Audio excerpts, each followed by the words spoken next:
The thick cream envelope felt entirely too heavy in the hands of Donovan Hayes. He stared at the elegant gold foil script that spelled out the name of his former fiancée, Serena, next to the name of his most bitter corporate rival. It was not just a wedding invitation. It was a perfectly calculated strike designed to humiliate him in front of the entire financial elite of the city. Serena had left him 6 months ago, claiming he was too obsessed with his empire, only to immediately align herself with the one man actively trying to dismantle it. A handwritten note at the bottom of the card read, "I do hope you can make it, Donovan. It would be a shame for you to sit home alone." Donovan threw the invitation onto his massive mahogany desk. The silence of his penthouse usually brought him peace, but tonight it felt suffocating. He needed a strategy. He could not ignore the event, as the media would frame it as a retreat, a sign of weakness. He had to attend, and he could not attend alone. He needed someone on his arm who would instantly eclipse Serena, someone who exuded absolute grace and mystery. But the socialites in his circle were predictable, and Serena knew them all. He needed a total unknown. Frustrated and restless, Donovan left his building and walked through the rain-slicked streets, eventually seeking refuge in a quiet, dimly lit lounge on the edge of the financial district. It was late, and the place was nearly empty. He sat in a corner booth, running a hand over his face, plotting his next corporate maneuver, when a glass of water was set gently on his table. "You look like a man trying to calculate the exact cost of a mistake," a calm, melodic voice said. Donovan looked up, an arrogant dismissal already on his lips, but the words died in his throat. Standing before him was a waitress in a simple black uniform. Her dark hair was pulled back elegantly, and her eyes held a steady, uncompromising intelligence that caught him entirely off guard. She did not shrink under his intense, predatory gaze. "I did not order water," Donovan said, his tone icy, "and I certainly did not order an analysis of my mood." The waitress smiled, not a polite customer service smile, but a genuine expression of quiet amusement. "It is on the house. You have been staring at the wall for 20 minutes with your jaw clenched so tight, I assumed you were either planning a hostile takeover or suffering a migraine. Hydration helps with both." She turned to leave, but Donovan found himself speaking before he could stop himself. "Wait, what is your name?" "Ilara," she replied, looking over her shoulder. "Sit down, Ilara." "I am working, Mr. Hayes." Donovan froze. "You know who I am. Everyone in this district knows who you are," she said smoothly. "You are the CEO of Hayes Vanguard. You also have a reputation for barking orders at people who are not on your payroll. I am one of them. Now, if you would like a drink, I will gladly bring you the menu. If you just want to project your bad day onto someone, I have tables to clean."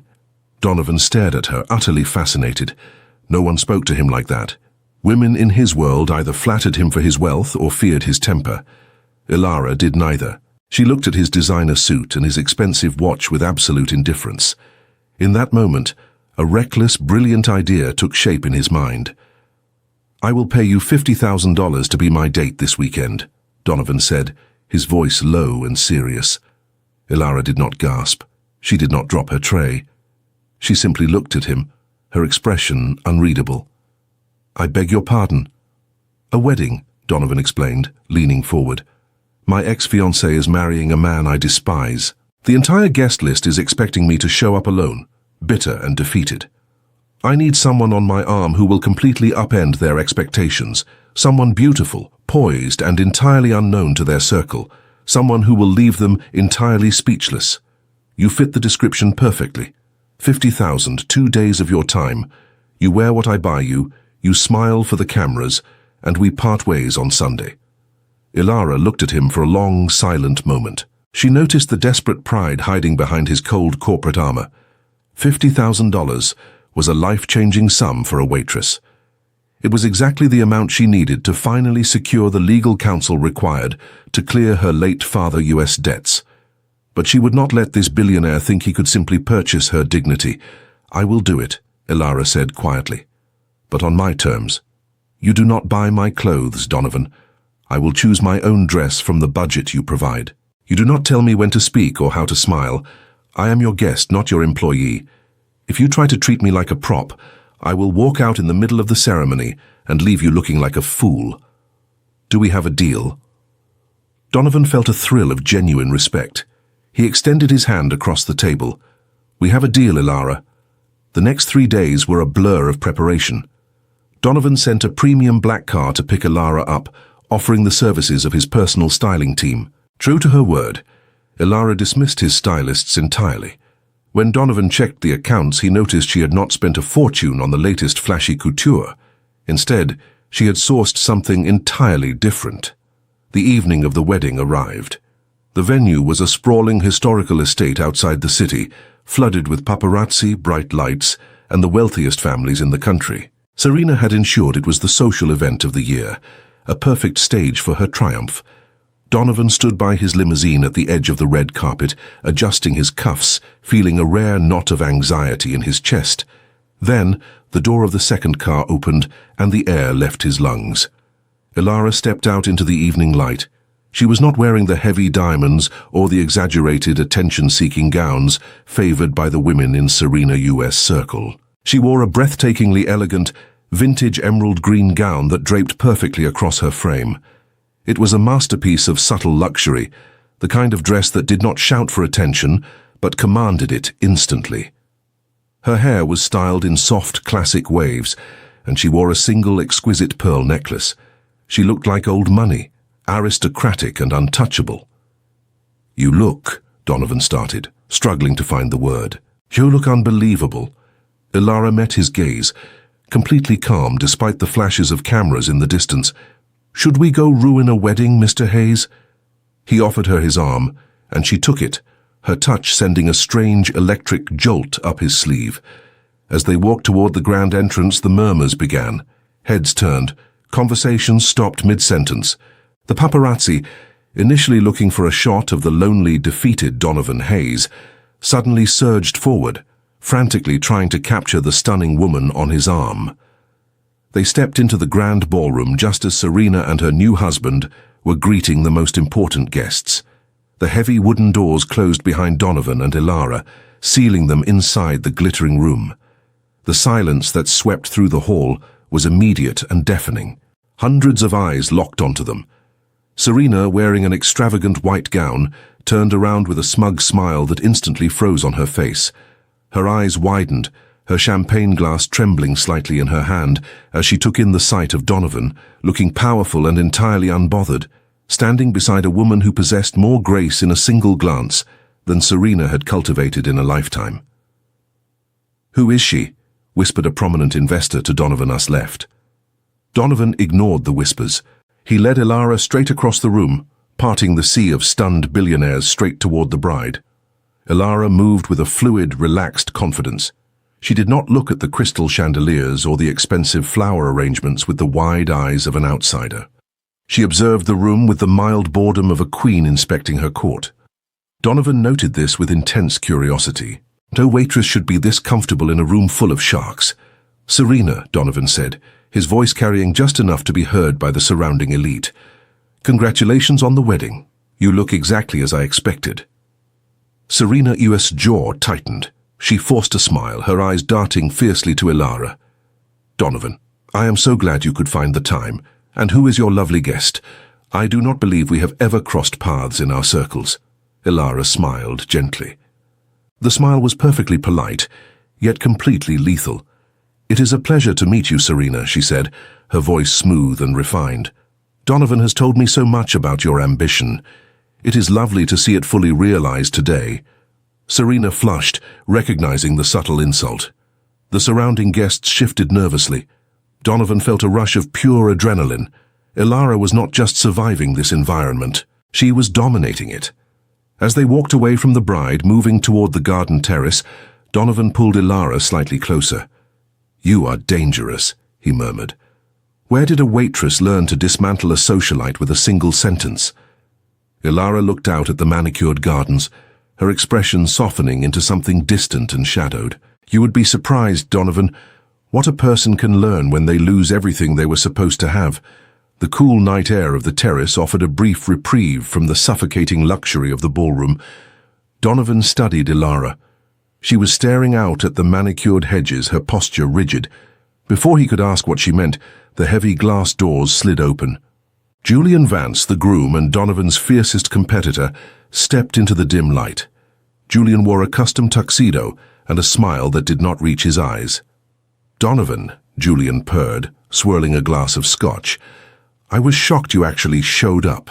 I assumed you would be too busy licking your wounds in that glass tower of yours. And you brought a +1. How terribly out of character." Donovan shifted, shielding Ilara slightly. "Julian, congratulations. You finally managed to acquire something I threw away." Julian's face darkened, but he quickly recovered, turning his predatory gaze to Ilara. "And who is this? A new acquisition, Donovan, or a rental?" Ilara did not flinch. She stepped forward, her voice perfectly leveled. "I am Ilara Thorne, and from what I understand of your recent quarterly earnings, Mr. Vance, you should be less concerned with Donovan's company and more focused on the massive liquidity crisis your offshore subsidiaries are trying to hide." Silence fell over the terrace. Julian's smug expression vanished, replaced by sheer shock. Even Donovan stared at her, stunned. That information was highly classified, known only to a few top-tier analysts. Julian opened his mouth, closed it, and then offered a stiff nod before turning on his heel and retreating into the ballroom. Donovan grabbed Ilara by the elbow, guiding her further into the shadows of the garden. "Who are you?" he demanded, his voice low and urgent. "A waitress does not know about Julian Vance's offshore liquidity problems." Ilara pulled her arm away, her eyes flashing with a sudden, intense pain. "I told you I was not always pouring coffee, Donovan. My father was Richard Thorne." Donovan felt the blood drain from his face. Richard Thorne, the founder of Thorne Logistics, a brilliant man who had lost his entire company overnight in a brutal, hostile takeover 5 years ago. A takeover orchestrated by Julian Vance. The stress had caused Richard a fatal heart attack, leaving his family with nothing but mountains of legal debt. "You are Richard Thorne's daughter," Donovan whispered, the pieces finally falling into place. The vintage dress, the aristocratic grace, the anger. You did not agree to come here for the $50,000. You came to look Julian Vance in the eye. "Yes," Ilara said, her voice trembling slightly, though she kept her chin high.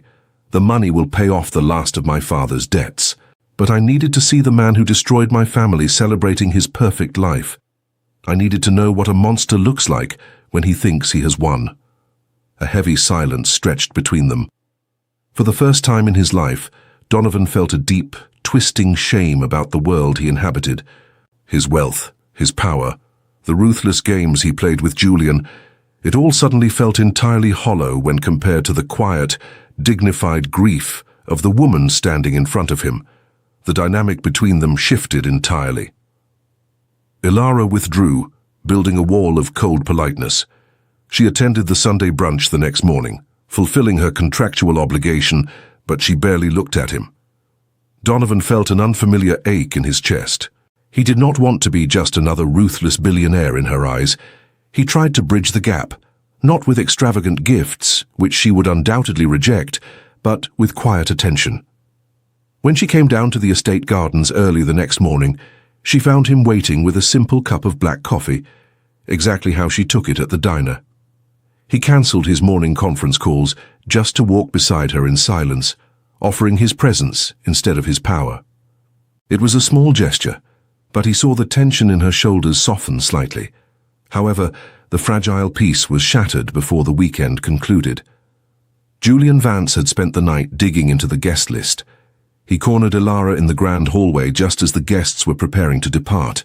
"I remember you now," Julian sneered, stepping into her personal space. "Little Ilara Thorne.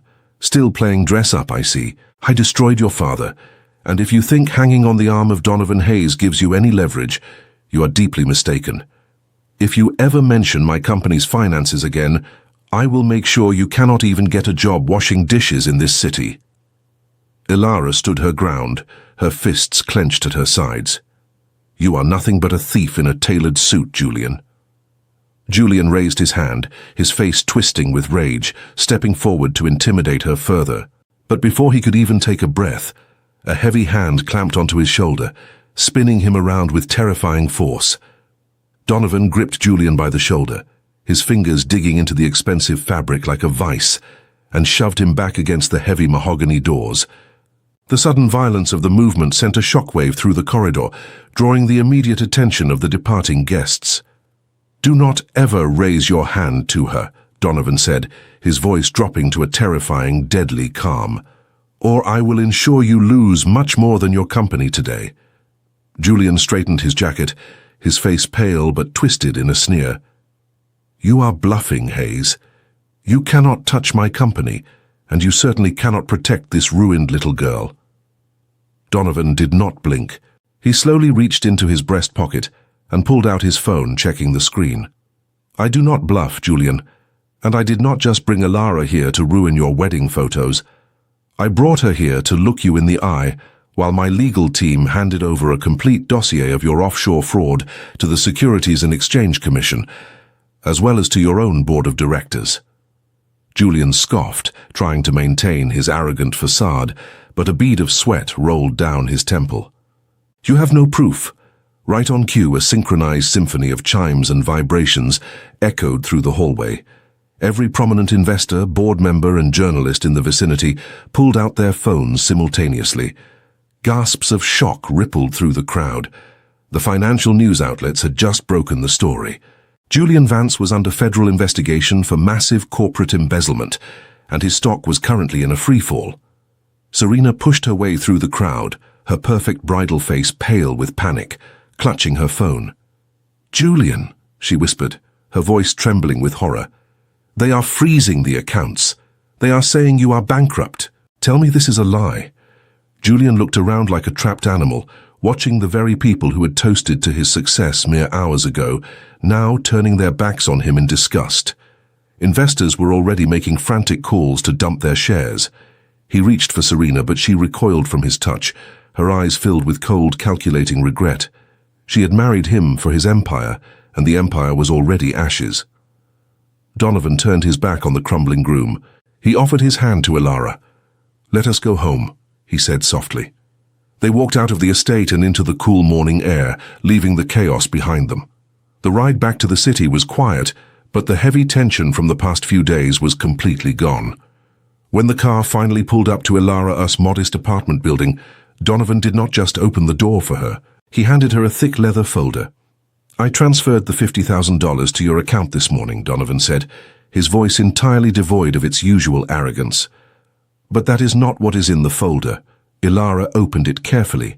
Inside were the legal deeds and incorporation papers for Thorn Logistics. "When I realized who you were last night, I made a few calls," Donovan explained, his eyes searching hers with a raw, unprotected vulnerability. "Julian had sold off your father's assets for parts, but the core infrastructure was still held in a holding company. I bought it. It is yours, Ilara. Fully funded, completely clear of debt." Ilara stared at the documents, her vision blurring with unshed tears. "Donovan, I cannot accept this. It is worth millions." "It belongs to your family," he insisted gently, reaching out to wipe a single tear from her cheek. "Ilara, this weekend started as a petty game of revenge for me. But watching you stand up to Julian, watching you carry your grief with so much dignity, it changed me. You showed me how empty my world is when it is only built on power. I do not want to be a man who breaks things anymore. I want to help you rebuild." She looked up at him, seeing past the billionaire facade to the genuinely remorseful, fiercely protective man underneath. She did not say a word. She simply reached up, tangling her fingers in his hair, and kissed him. It was a kiss that held no contracts, no bets, and no hidden agendas. It was a promise. A year passed, bringing with it the crisp winds of autumn and the undeniable proof of their hard work. The newly renovated headquarters of Thorn Logistics stood tall in the financial district. Ilara sat behind her massive oak desk, reviewing the latest expansion reports. She was no longer wearing a waitress uniform, but a sharp, tailored executive suit. She had taken her father's legacy and multiplied it, earning the respect of the entire industry on her own merit. The glass doors of her office swung open, and Donovan walked in, carrying 2 cups of black coffee. He set one down in front of her, leaning down to press a soft kiss to the top of her head. "Ready to go, CEO?" he asked, a warm smile playing on his lips. Ilara closed her laptop and stood up, taking his hand. "I have never been more ready." They walked out of the building together, equal partners in business and in life, leaving the ghosts of their past far behind them. If this story of justice, resilience, and unexpected love touched your heart, please share it with someone who needs to hear a good story today. Make sure to subscribe to the channel so you never miss our next romance. We will see you in the next chapter. Editor. The infographic presents the story of Donovan Hayes and Ilara Thorne is more than a romance between a billionaire and a waitress. It shows how the events of the wedding weekend become a study of pride, dignity, trauma, social class, power, justice, and emotional transformation. Donovan begins the story wounded by humiliation.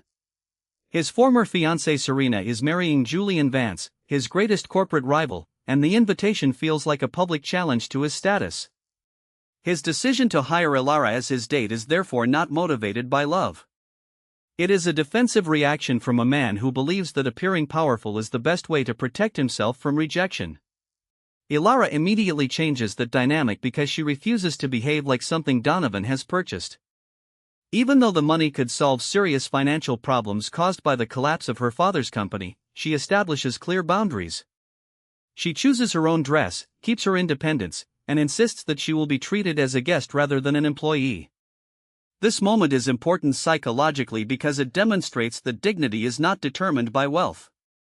Donovan may control corporations in millions of dollars, but Ilara controls her own identity.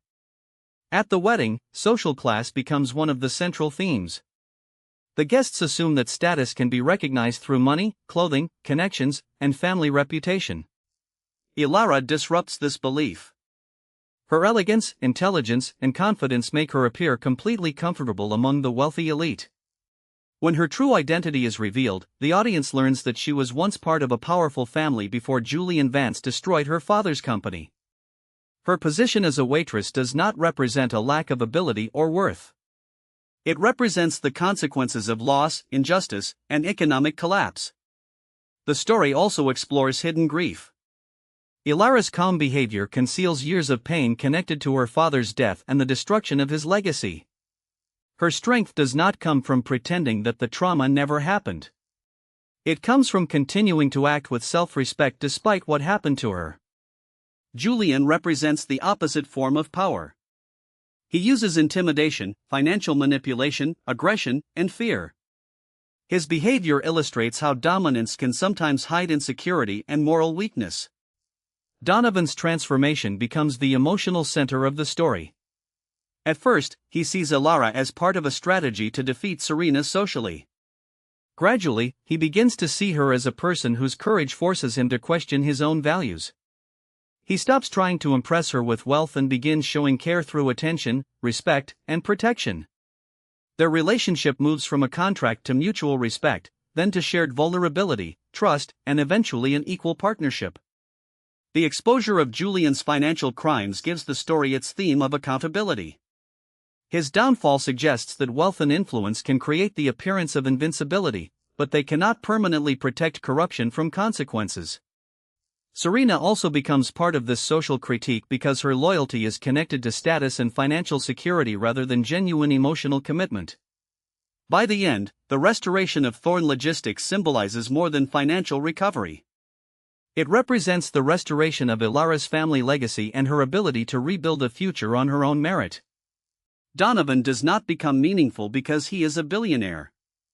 He becomes meaningful because he learns to use power responsibly. The final lesson of the infographic is that dignity can survive social decline, trauma can coexist with resilience, love becomes healthier when control is replaced by partnership, and true justice is not simply about defeating an enemy. It is about restoring what greed and abuse tried to destroy.